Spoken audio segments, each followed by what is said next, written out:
We're live. Hello, everybody. Once again, it's Stevie B at PTC, and we're bringing you another exciting show full of information, full of ideas and opinions about our college, and letting everybody know what opportunities are available. And I've got a great guest again today, personal friend of mine, one of the most hilarious people I have ever met in my life.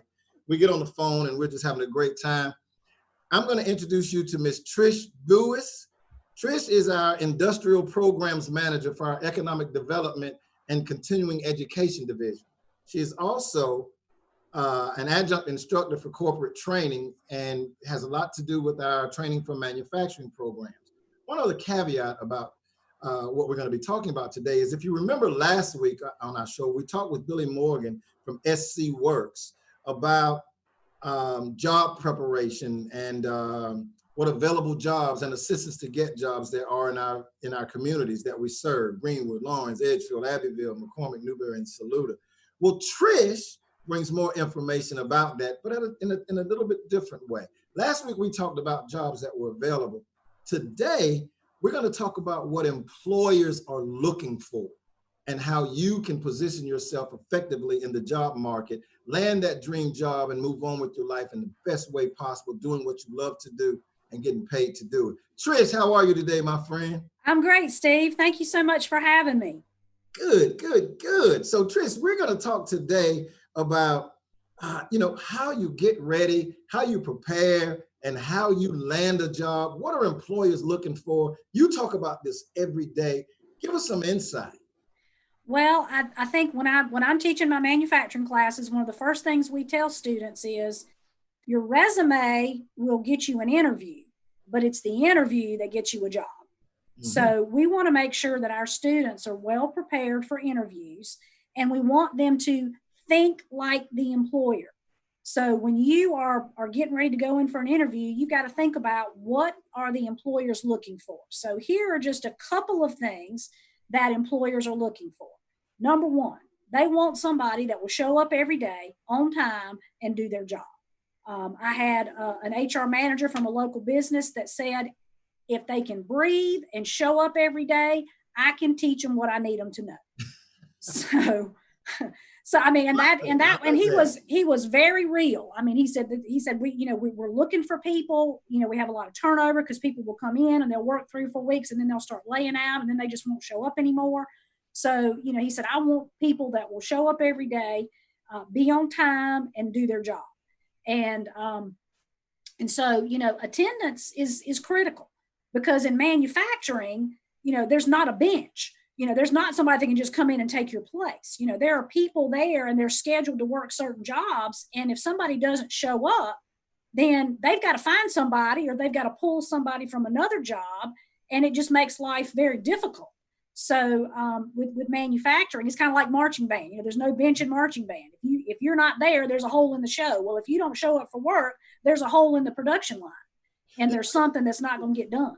It's interesting. I've peeked in on a number of your classes as I was coming up and down the hall, and I've heard you on a number of occasions saying to students things like, listen, just as I expect you to be accountable for your work here and to be on time, when I'm ready to start, it's time to go. I don't wait around on you. Right. That is what you're saying about employers and employability training. That's exactly right. So one of the first things we tell people is going to an interview is, please don't be late. Think about where you're going. Think about what the traffic might be like. If you've got to cross a train track, make sure you know when the train's coming through. Don't just think, oh, I can get there in 10 minutes. It's no problem. No, You really, and what I tell people is if you're driving a long way, 2 or 3 days before the interview, you need to drive that drive at the time you're going to be doing it to make sure you're going to get there on time, because you just never know what's going to happen. And being on time is critical.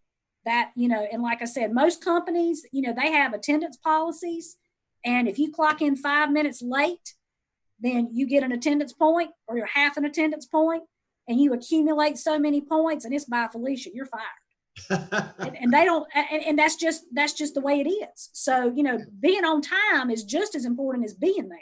Just, don't just be dragging in there, 30 minutes after you're supposed to be there, because again, the production line doesn't stop. It doesn't wait. And so you've got to be on time so that they can get things done in the plant.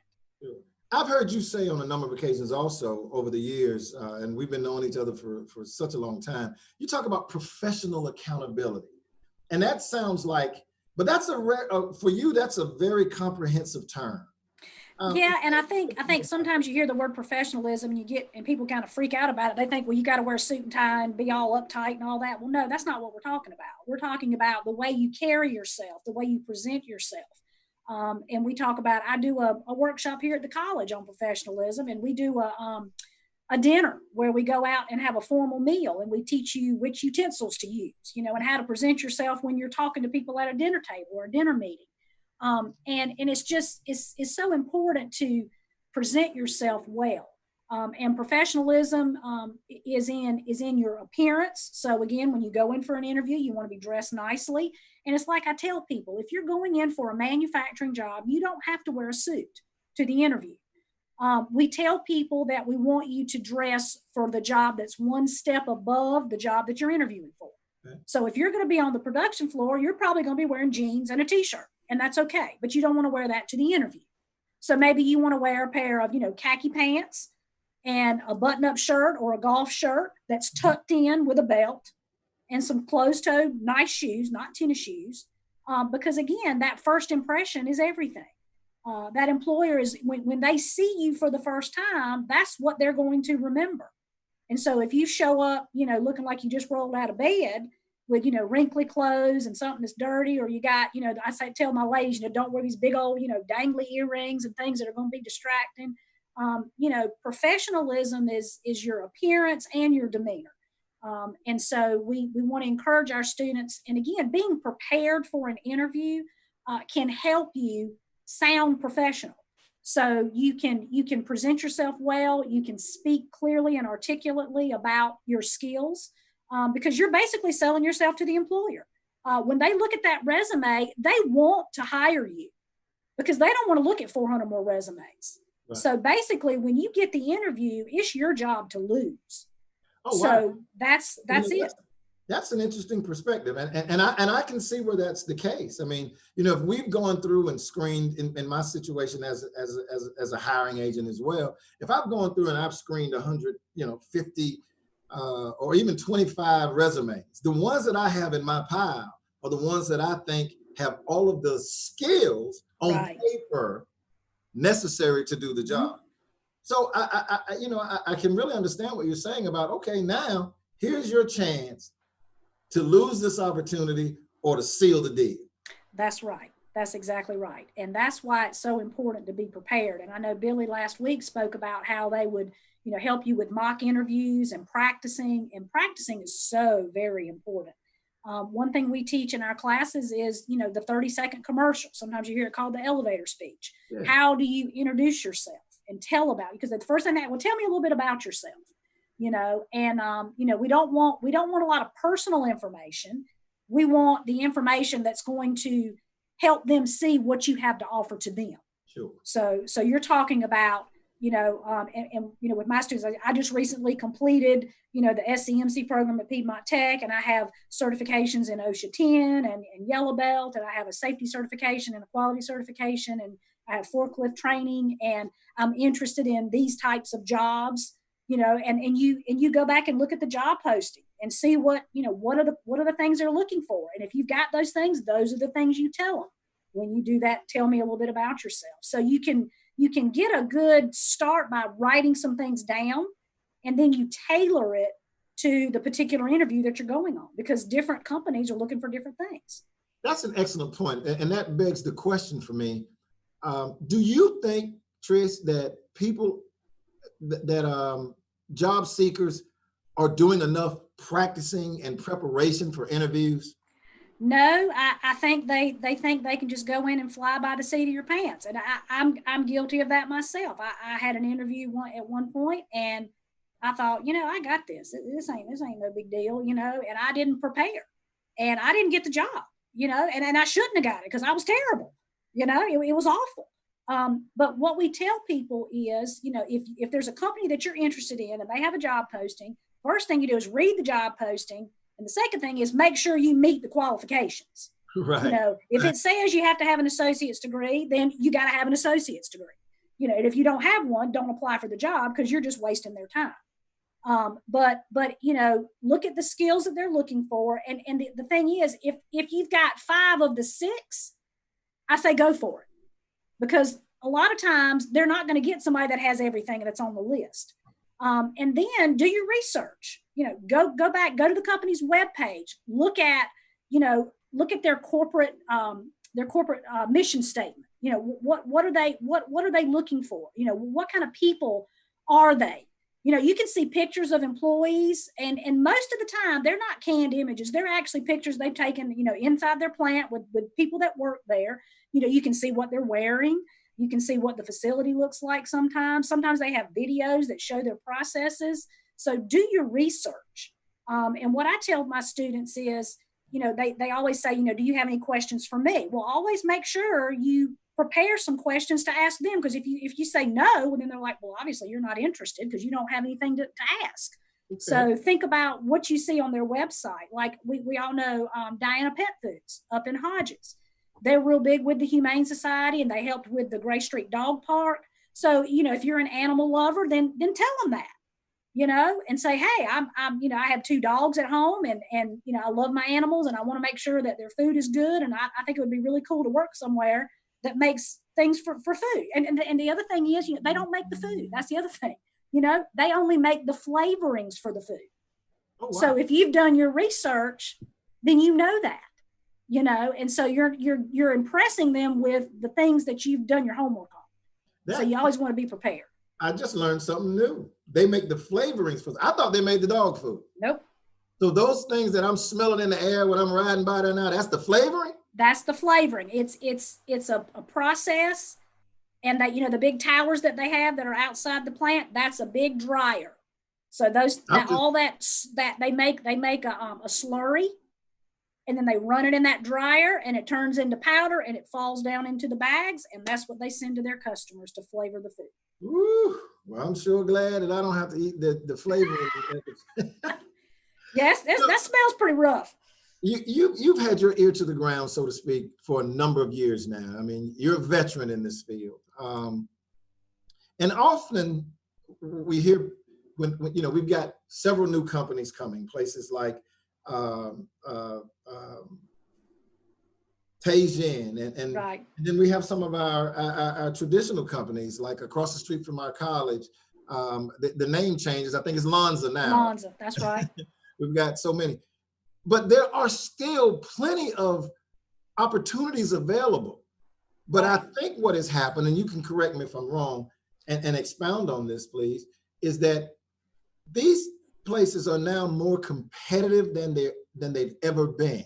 Yes. They're paying better, so they're looking for a higher quality of employee, a more prepared person. Talk about that a little bit.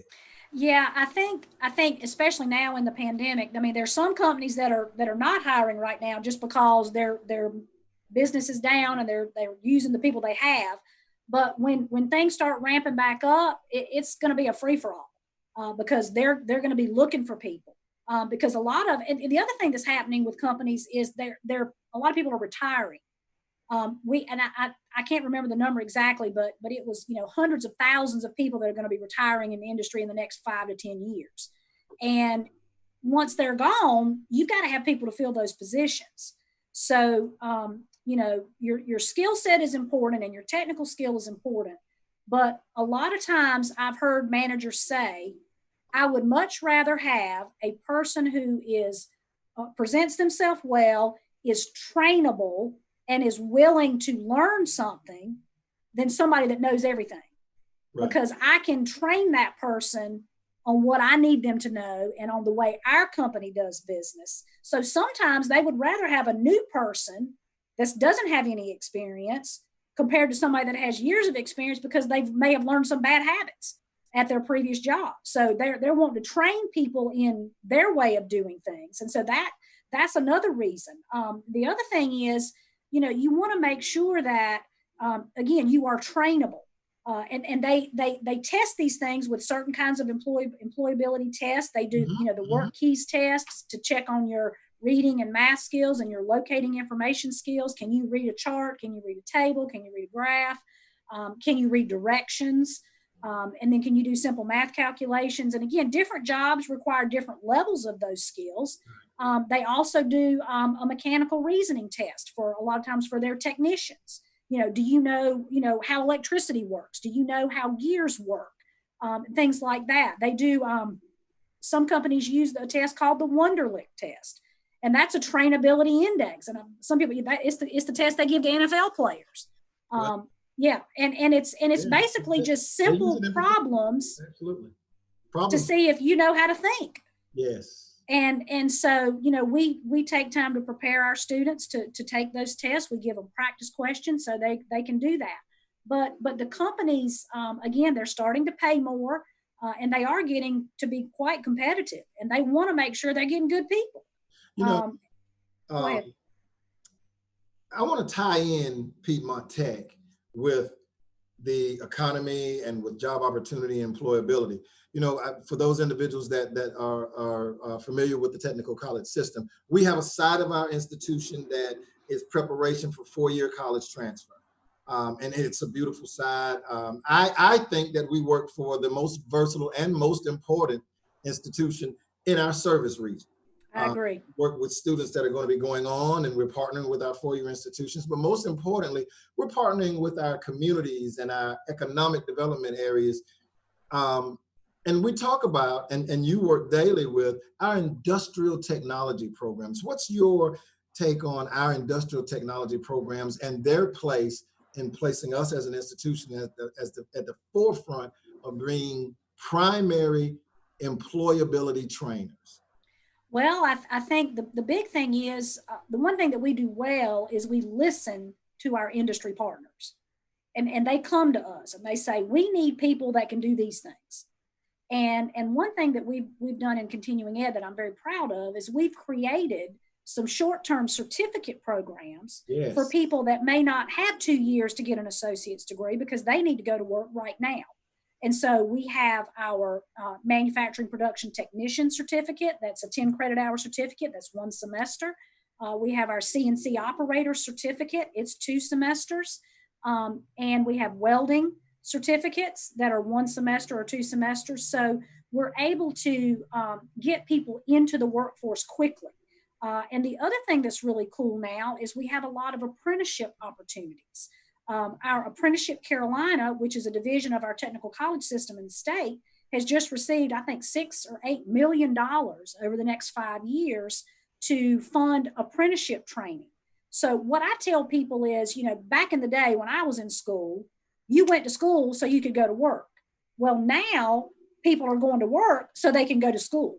Oh, wow. Because employers are willing to pay for that education. And so that's why, it's so important for you to present yourself well and be willing to learn and to, move into a path that fits with what that employer needs. Sure. But we are very aware of our industry partners and the things that they need from their employees. And we work to incorporate those things into our programs. And so we have, again, those short-term certificate programs, we call them quick skills.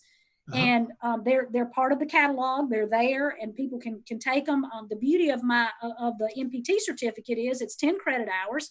You don't have to have a high school diploma or a GED to get that certificate. Wow. Say that again. Because it's 10 credit hours, it doesn't qualify for federal financial aid. Right. So you don't have to have a high school diploma or a GED to take that class. And so, there are some employers now that need people so desperately in their entry-level positions that they're willing to take people without it if that person will agree to work on it while they're working. So we've had some employers that'll kind of a redefinition of apprenticeship right there, isn't it? Exactly. Okay. And so that's one thing that can be helpful to people. And I think the other thing is, if we can get them into one of those programs and have them be less intimidated about going to school, they're more likely to get on it and get that GED if they don't have it already. I had one student that, he missed graduating by like 2 credits or 2 classes or something, and he'd been out of school for 10 years, and he went to work, and he came through my class, did exceptionally well. He's very bright, very smart. And he got ready to go get a job, and they say, "Whoop, you got to have a GED." And he's like, "Okay." And he went back and got his GED in 3 weeks. Wow. So, and it's because he knew what he needed to do. He just hadn't done it. Right. But that was a really good, motivator for him. But then you have some folks that struggle with academics. And you have some companies that are willing to hire people without that. They are willing to take people that have lots of experience. But then you have some companies that is cut and dry. No high school diploma, no GED, no interview. Right. So, you have to be very careful in reading those job descriptions and make sure you meet those minimum qualifications. But there are some that are willing to do that. And we do have some companies that will accept our manufacturing certificate in lieu of 1 year of manufacturing experience, because they know that these people are coming in with skills and knowledge of things that Johnny off the street doesn't have. Mm-hmm, mm-hmm. So that shows, again, that they've made a commitment to complete a program. And so they're going to show up for work every day. And if they come, if they come and do this 160 hours of class and pass these assessments, then they know what they need to know to get a job and do well. You're dispelling some myths here too. Because in talking with people in the community, in my line of work, I'm always out in the community and always talking to people, and I'm a big vessel of information for people like that. So people always are asking me these questions. But, it's interesting when you start talking about some of your short-term programs. I think somewhere along the line, people have gotten maybe misinformed about the fact that just because it's a short-term program doesn't mean you can't get a big-time job.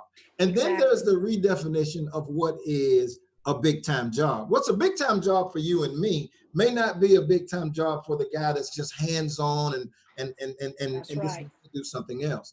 And we have some programs that are big-time training. And I just want to bring up one, for instance, just to snatch it out of the air. I have a cousin that went through your truck driver training program, who is living her best life now.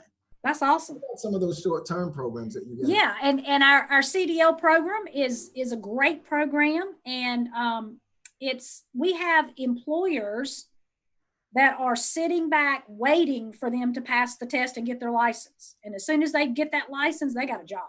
Right. And some of these jobs are not the long haul truck drivers. These are jobs where you go and work all day in an area and you come home every night. Sure. Yeah. Now Walmart, Walmart Distribution Center, they were advertising truck drivers at $87,000 a year. And I'm like, whoa, sign me up. That's a lot of money. Yes. And this program is, I think it's 80 to 100 classroom hours where you're actually learning the basics, and you're learning, mapping skills and keeping a log and all the rules of the road and all of those kind of things. And then we send you out to our skills pad, and you learn how to drive the truck, and you learn how to back it, you learn how to park it, you learn how to do the pre-trip inspection to make sure everything's right with the truck. And we've had very good success with that. We got a grant through the Department of Employment and Workforce. We call it DEW, and that got us started. So we have 2 tractors, and we have multiple trailers. Some of them were donated by local industries. We have a school bus that we can use for school bus training, and we have a Class B license for like dump trucks and things like that. If somebody doesn't feel comfortable, going through all the gears in the big cab, or it's very intimidating for them, but they really would be okay with a Class B license, we will help them with that. So that program has grown by leaps and bounds. I tell you what, my cousin, and we'll just call her Joe I'm jealous of her Yeah. job and her lifestyle. I mean, every time I look up, she's got what I call the Sunshine State route. And jokingly, because every time I look around, she's up down I-95 and I-4 going to some just really beautiful places. And she loves it. And it's when you're doing something you love to do, regardless of what it is, it's always, it's more enjoyable and it's more fulfilling. That's right. Some other short-term programs. Talk a little bit in the time we have. I want you to make sure that you mention some of those other programs where you're making a difference in the lives of individuals. Well, the other big program that we have is our EMT program and paramedic programs, and they are actually, we do have some non-credit versions, but most of them are credit programs, and we can get you in and out. I think it's two or 2.5 semesters. We have some awesome instructors who are actual EMTs, and they teach when they're not working. And just for the record, 2.5 semesters is just a little over a year. Right. And that's, don't quote me on that, but it's a shorter term than going through, an associate's degree program. Absolutely. But those programs are great. We have, again, the CNC machinist certificate, and it's a 2-semester program. We've worked very extensively with some employers in Lawrence County that will hire the people and then put them through the class.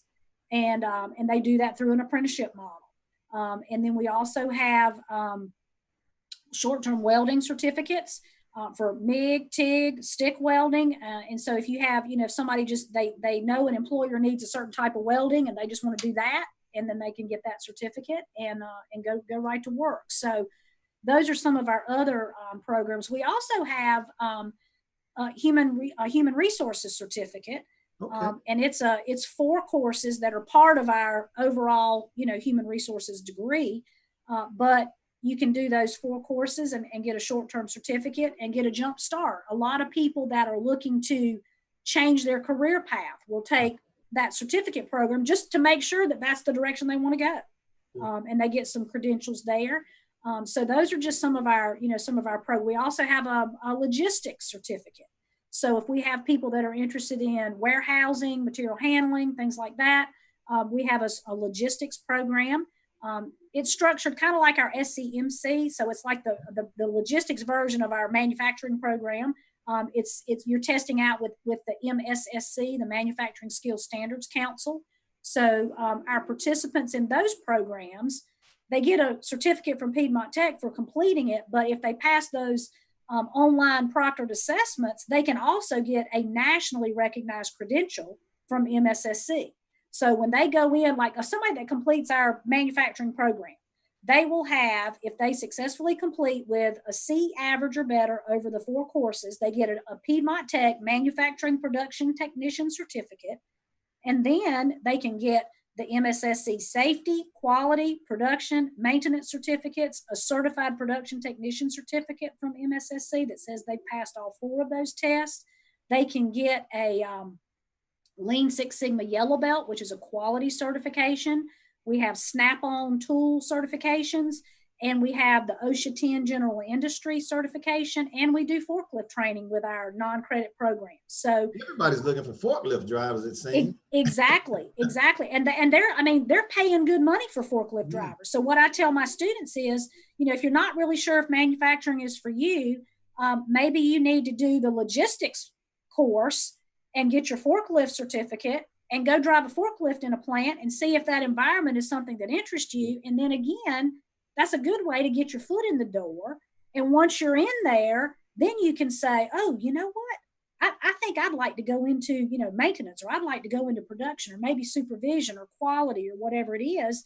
And if you go in with those good employability skills, you're there every day, you're on time, you're doing a really good job, you're getting along with people, you're presenting yourself professionally, then those companies are willing to invest in you because they're trying to grow their people. And most of the jobs that they have, they post them internally first for the people that work there that may want to do a different job. And then if they can't find anybody in-house, that's when they go looking outside. But the majority of those companies post their jobs internally first, and they give their employees first dibs on those jobs before they go outside looking for someone else. One of the things that, when I look at your job title, and I'm honing in now on the continuing education part of it, many of our short-term certificates, I know a couple, several of your individuals who have gone through your short-term training certificates and gotten in the industry, who are now they're having their education being paid for to come back and do more extensive training, because with the training that they've had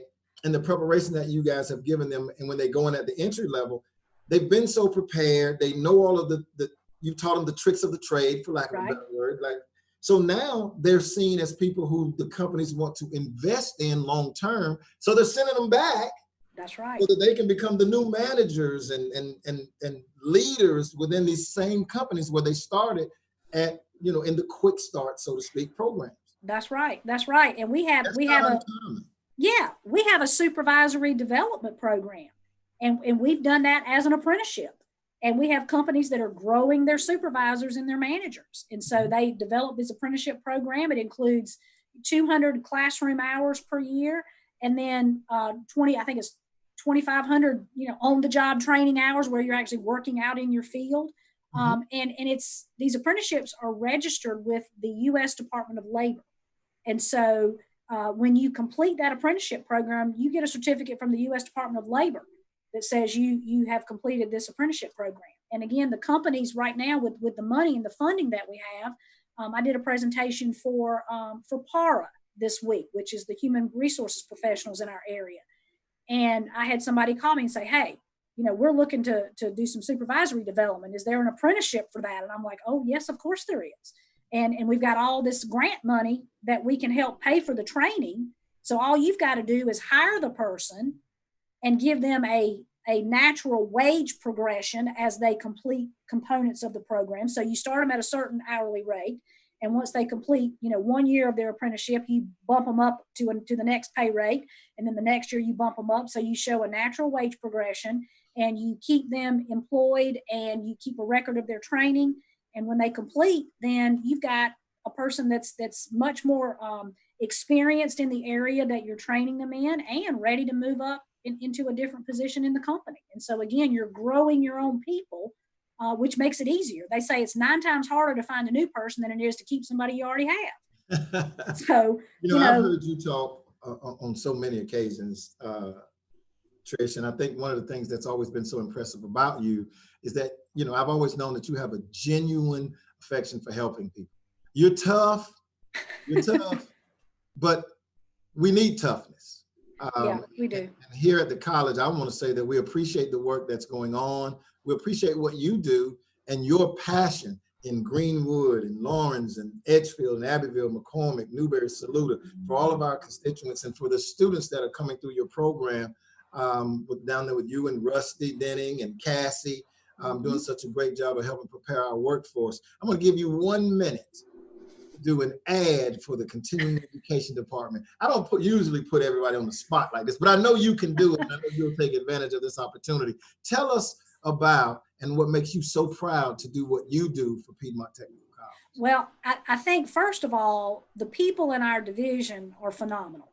We have fabulous program managers that are extremely knowledgeable about their programs, and they try to offer, whatever people want.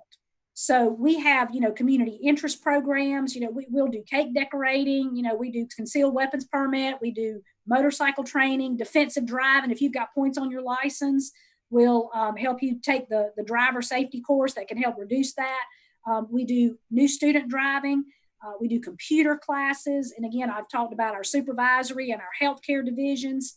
And then we have our quality folks. We have a Lean Six Sigma Master Black Belt and a Lean Six Sigma Black Belt that do our quality training. They train people to be, black belts in engineering. They work with companies to train their employees. We have one of our program managers, Carol Sams. He does ISO 9000 certification training, auditor training.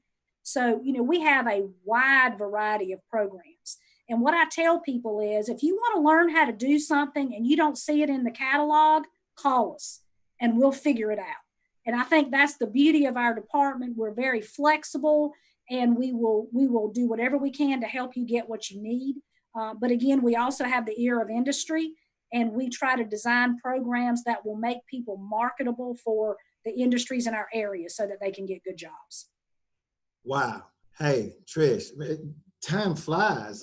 It does. It Really does. does. But we really appreciate you coming on with us today. I mean, it's been a very informative half hour plus 4 for me. And I'm sure for Amelia and Russell and Josh, I know you're watching. And for all of you out there in Facebook or social media land, Piedmont Technical College is the top choice. What we're doing here is changing lives. We're, we're meeting people where they are and we're taking them where they want to be in their lives. I couldn't be more proud than to be a part of this institution in the technical and education division, and also in our continuing education division as well. Trish, my dear friend, thank you so much for being on with us. We look forward to working together more, and we look forward to hopefully people are going to just continue to keep flooding your doors and changing their lives. It's We Stevie B. hope so. Thank you, Tish. Stevie B at PTC. We'll see you next week. Have a